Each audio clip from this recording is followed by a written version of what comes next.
a man with money is no match for a man on a mission. A reefer with money is no match for a reefer on a mission. 100% true. Yeah, today's inspiration for from Doyle, man, and you wouldn't believe how much of this flies from right gambling to reefing. And I really, as we explore this, continue to think that reefing is a form of gambling, man. You're just making educated bets, and every outcome is a little bit of a gamble. So if you're really good at this hobby, you probably should go play some poker, go to the casino. Probably. Actually, we play poker at the. I do like poker. At the Macnas and Reefapalooza. Come find us. Okay, so a man or a reefer with no money is no match for a reefer on a mission, and so that's just true. Like you can spend an infinite amount of dollars on lighting, or really anything else, and not achieve the same results as somebody who is going to win intelligently, brute force. It is my goal to solve this. I'm on a mission to solve it, and I'll listen to all the information that it takes to solve it and then apply it. Okay, so they might spend money, but they also might DIY their own LED board. Yeah. You know, who knows? Yeah. You know, you can do all kinds of different things, but like it doesn't require money to be successful here.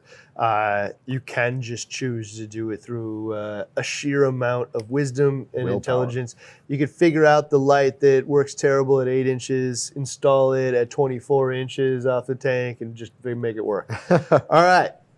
There's an opposing viewpoint on this one, which is probably equally true, which is to be a successful gambler, you need to have a complete disregard for money.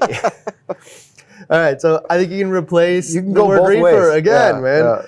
To be a successful reefer, you have to have a complete disregard for money. And there's a certain level of it that, you're going to spend money on this. Whether you take a cheap DIY on a mission path, there's money to be spent. There's not only just like money, but like value of my own time too. That has a dollar amount to it. I just want a plug-and-play solution. I want to put it up and have it look sweet on the tank, in the tank. I'm not going to invest the next 12 months of my life trying to figure out the actual, be the person on the mission. So I think you can do this either way, which is you can have a complete disregard for money and buy your way to the top of the problem. Use the best available solutions out there and just plug them in the wall. Yeah. And then also, you can choose to do it by being a reefer on a mission. Either way, and I'd be curious to hear the comments after this one. All right, so in that spirit, there's a second process here: is bet on that high percentage outcome. Everything can work once. We need to get past that. So, in that spirit, the number one or episode, is it 18? Yeah, today we're on episode 18 already. I know. That's crazy. Yeah. 18. Today we're on episode 18 of 52 weeks of reefing. This one was called Aquarium Lighting Replicating the Sun Over the World's Reefs. And we're doing this in a little box in our Midwest home or wherever you may be. All right, so the number one thing most of these corals need to survive is actually energy from the sun. Without that, no go.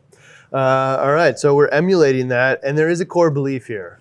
So this is the thing that guides us on almost all of our decisions here, which is there is a direct connection between the sun and the best performing artificial light sources. Yeah, there's a parallel. Yeah, these things tend to emulate each other, and you're going to see that by the end of today's episode. It's not just a light you plug in the wall, but what the sun does and why these things are so closely interlinked.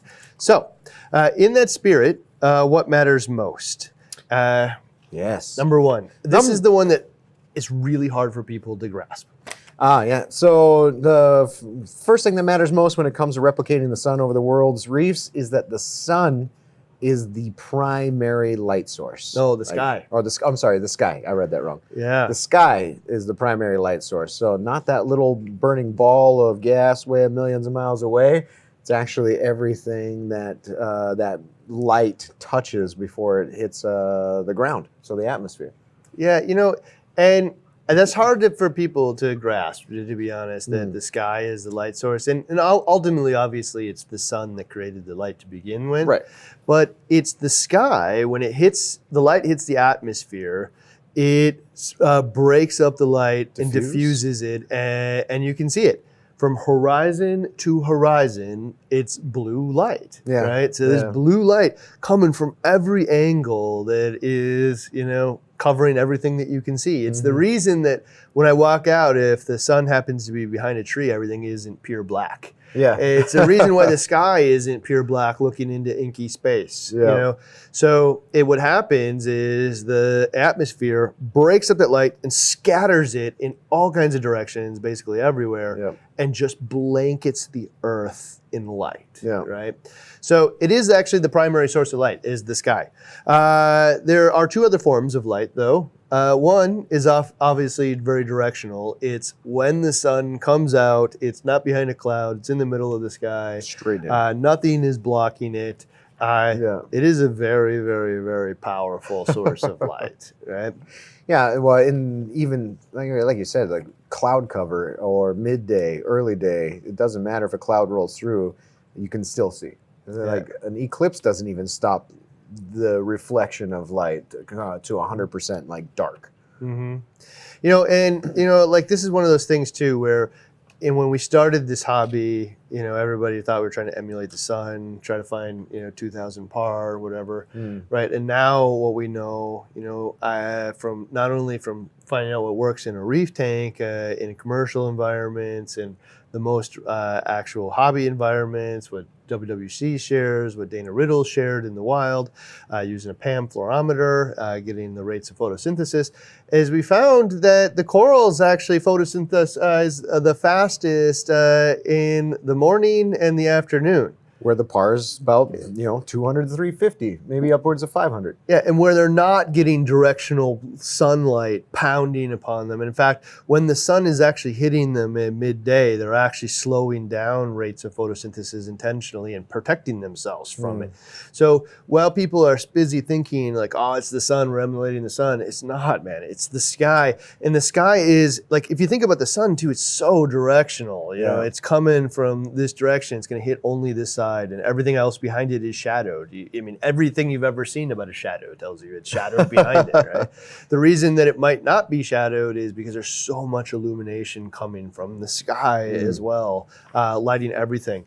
So yeah, I mean, it's hard to grasp that it's the sky. It's hard to grasp that it's the sun. But even when you get to not just like par and intensity and things like, when you talk about spectrum, the spectrum that we see, here above water is different than what you'll see underwater. We're going to get to that too. So it's also not surprising to see the historical things that like reefing, or if you've been around for a while, pre-LED, all the most successful paths pre-LED emulated not the sun, which is a single point of super bright light. It emulated a big, gigantic light source, basically horizon to horizon, meaning it was a giant bank of T5s that covered the entire tank, covering the tank from horizon to horizon, eliminating shadows from every direction. Yeah. Metal halides the same way. In most cases, the halides... Big, giant reflector. Huge reflectors, and like the reflector itself is the source of light that is 2 foot by 2 foot, and so these things were giant, and they were, multiple on there intersecting, and it lit the tank from horizon to horizon from a seemingly infinite amount of angles. Whereas the sun would have been just a single point of light. And in some ways, the halide kind of behaved like both, which was it has that little point of light in the middle, the little bulb inside the bulb. Right. But most of the light's actually reflecting off the reflectors back down well in the tank. Well over half, 75% of your light probably comes from the in that neighborhood. So when you see the historical standards, they were emulating what you see in the wild too, or in nature, which is the sky, big, giant, like illumination, not 2000 par, but the type of par you would see in the morning and the evenings when the sun isn't pounding on it. I wonder how much of that was intentional in the design of the T5 or the metal halide, like coming at it from the approach of that mentality. Well, we didn't have any other options then. Only if you wanted that kind of light, it was coming out of a fluorescent tube or a metal halide bulb. And then the metal halide bulbs that were inside of little tiny reflectors created laser beams. Yeah. Well, it made sense for T5s to be big because I can get a T5 bulb in almost every length of the actual tank. So, when I'm picking for a 6-foot tank, when I'm picking a T5, why would I pick a 24-inch T5? I would pick, the 60-some inch. The reason that I'm going to tell you for sure, it was just a happy accident that the T5s and stuff of the world emulated this, is because nobody designed the LEDs afterward to emulate that, right? They didn't go there to emulate the success there. With the understanding that you're trying to emulate the sky. Yeah, the first rounds of LEDs were actually super narrow little laser beams trying to hit 2,000 par on the bottom. It actually went the exact opposite of what we know now. And so that's how I know that the T5s and the halides were largely an artifact of the technology that was available. It just happened to work out well. But all right, shimmer lines are also a third type of light that comes out in nature and that we emulate in our tank as well. Sometimes called glitter lines. Caustic lines. Yeah, so that's the iconic swimming under the ocean, and you just see these big bands of wavy, it almost looks like intense white light, but after, get filtered by the ocean and everything, they're like a blue variation of the blue on that blue spectrum, but they are but they hit a coral much higher par, like 100 times or thousands of times a day just by the shimmer. Yeah, the nature of it is it's flickering on the coral. Essentially, it was 300 par, but now it's 2,000 par, but just for seconds, like milliseconds, splits. In fact. And this is one that you can debate whether or not is beneficial to the coral or not. I don't know the answer to whether or not the shimmer is part of a beneficial process for the coral. I will tell you that it is not necessary. No. I say that not necessary because I've seen... We already know it's not necessary. You've seen the success of T5s. Zero shimmer. T5s, zero shimmer, super even, sustained light without the shimmer, and you can produce some awesome tanks that way. 100%. So is it beneficial? Maybe we can debate that forever, but is it required? No, definitely not. Okay. It does look good to the eye, though. All three of those light sources, though, a primary light source like the sky, a supporting light source like the sun, and I know it sounds strange to say it that way, but it is true. It's the sky gets its light from the sun, but it illuminates the earth. The shimmer lines, all three of those things are a blended cohesive spectrum. Now they're a little different. The sky is obviously illuminating blue spectrum, where the sun is a more broad spectrum, including yellow and orange. In infrared and UV. Yeah. Yep. They're a different spectrum, but they're all cohesive, meaning it isn't peaky. It isn't like shooting little laser beams of red down. You can't see red and green shooting all over the ground. So it's all cohesive, and we should also note that water filters out spectrum. Yeah, this is that, like, if you were to take our spectrometer or spectrometer out, point it at the sun or just straight up in the air outside, you'll get this full band all the way from the violet or ultraviolet to the infrared, and you'll see this like wide. It's not like a peak in the blue and then a little bit of red. It's probably going to be a band completely across that covers the whole thing. But once it touches water, and then the depths of the water start to filter it out, starting with the red end and working way towards the blues. In fact, it's even theorized that the corals are able to regulate photosynthesis based on the exposure to red. Meaning, as the sun rises and it gets more and more intense, more of the red light is going to make it through the water, especially corals that tend to grow closer to the surface of the water. The more the red light's going to, and that may be actually the indication that it should try to slow down photosynthesis. This is an experiment that I'd love to run. But That is one of the articles that I've read, is that they're theorizing that that's actually the mechanism. Like the coral isn't capable of recognizing, Like intensity. Intensity of par, yeah. The amount of photons. It actually is changes in the spectrum wavelengths. Yeah, spectrum wavelengths, the difference between the sky and the sun. Interesting. And then the intensity of the sun, the amount of it that's making its way through.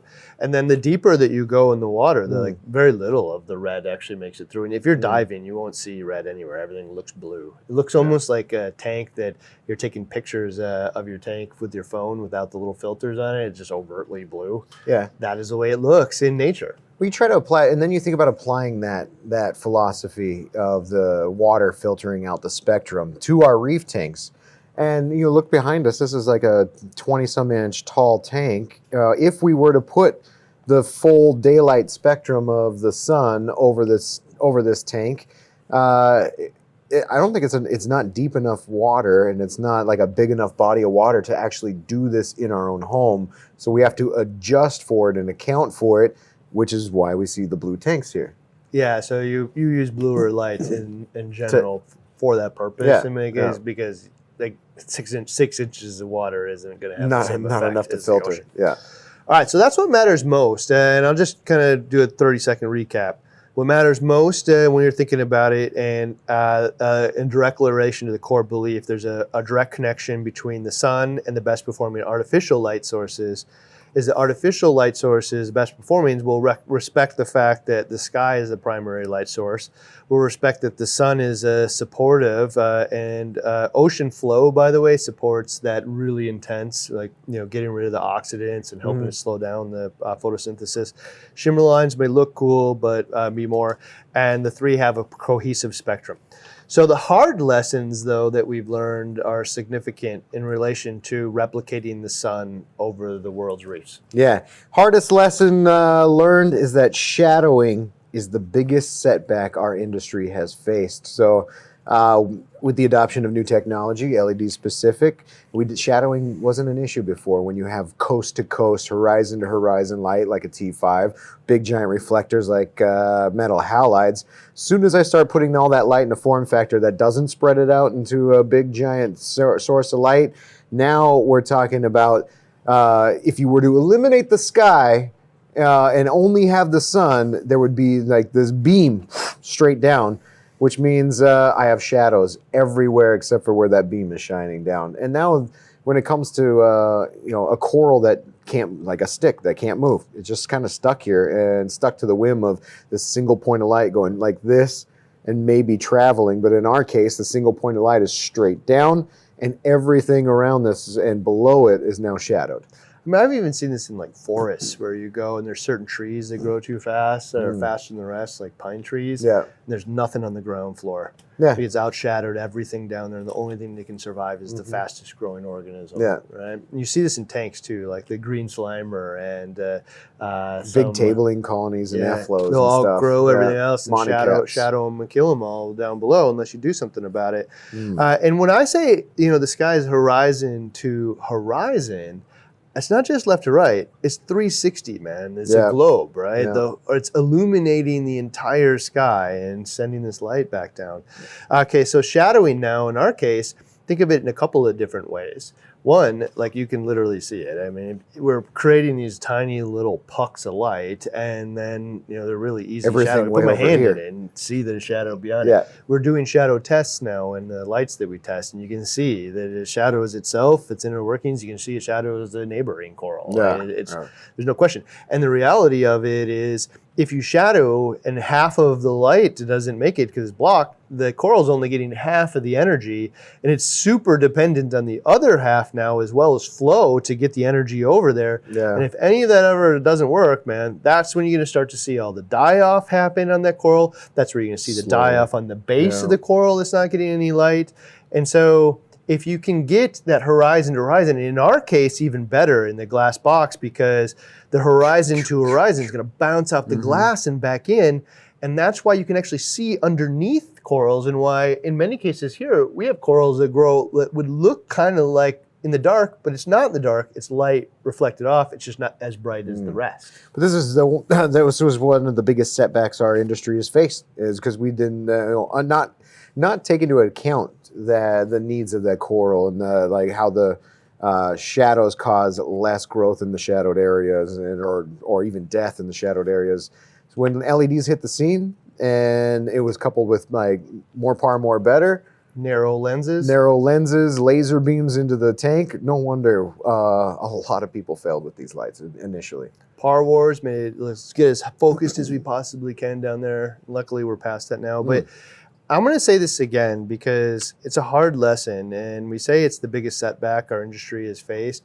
It's because we went from in a world where T5s and halides, lighting was not your problem. You will never have, lighting will never be the reason you didn't succeed in that case. And so now, man, we implemented new technology, and I will say, it's just the way I believe it, we implemented it wrong. And so, and then when I say we, I mean the whole community implemented it wrong with a handful of exceptions, right? Yeah. The thought leaders out there, I guess. Or happy accidents. Or happy accidents as well, yeah. And so, and also part of the reason is like you won't notice this effect when it's all tiny little frags. You'll notice it when the corals grow out. And so when they're 8-inch colonies is like the saddest part is you thought that you were on the right path. Oh man, look at this thing grow. Look at my little nubbin grow. It's got more nubbins. It's got 3 nubbins. It's got 4 nubbins. Yeah. And then once you get to a certain point, like a year later, it starts dying. Right where you want it to be its best is when it's actually, they're close to each other and it's really filling out all the color. That's when all the disaster starts to happen. And that's part of that conversation we had earlier, which is you have to, whatever journey you were on before is only measured by today. You have to evolve with the growth of your tank. Yeah, the skill set has to change. How you approach it has to change. In this case, you can just choose to, there's no harm in having 360 horizon to horizon lighting to begin with. And then the tank can just grow into it. You can add it later. You can. But you have to understand when that importance would be there. Another hard lesson is features don't grow coral. I fell into that trap too. Yeah, phone apps, disco mode, cloud cover, storm mode, all of those cool, fun features. Christmas mode, they don't grow corals. Yeah, none of that stuff grows coral. I don't know. I like features as much as anybody else does. Fan of features. But I'll pick gross coral over them every single time. So consider that when you're thinking about this. We mentioned this earlier. Yeah. Another hard lesson is midday par is not the goal. Par wars. Like if somebody went out and said, all right, I'm going to build a light that emulates the sun. Let's go out in the ocean, middle of the day. I mean, for me, it just makes sense. It'd be logical for me to go out and I'm like, all right, I'm going to make something that emulates the sun. Let's go out in the reef in the middle of the day when the sun's at its most and take some par measurements and be like, all right, that's the goal. 1,200 par, 2,000 par. I can make some light that emits 2,000 par. Let's try it out. In a focused beam. Yeah. Okay, so yeah, midday par is not the goal. It's actually mostly in the morning and afternoon. Yeah. Okay, and another hard lesson is par is literally the easiest thing to get right. I mean, like at this point, I can tell you confidently that a vast majority of LPS corals will thrive in 50 to 150 and SPS corals 200 to 350. I'll also tell you the high end of that is the most dangerous. The low end they'll tolerate for a really long time. Meaning, so start on the low end and work your way up, not the inverse. Yeah. Right? This is the easiest thing because you can get a par meter. You have a tool that will tell you exactly where to be. And it doesn't have to be, it's not a perfect science. I mean, there's parts of this tank behind me that have like 500 right up here where the corals grew up into it. But when there was a little nubbin down here on the rock, it was in that 250 to 350 zone. You just have to not be grossly off. And like we did an experiment where we tried to test all of the pros here, whether or not they could see par, and nobody could. Yeah. They couldn't guess par. Can't do it by the eye. Par. They even know these lights. And one of the guys is actually the guy that does all the lighting testing for us. He knows exactly how it was, and he was trying to use some intuitive thought, and he messed a bunch of these things up because you just can't guess these things. Your eye is not a tool for micromoles. It just isn't. So I will tell you too, you can get a $200 par meter nowadays. You plug it in your computer. You can also just get a par meter from us, use it for 2 months, return it for like a 10% restocking fee.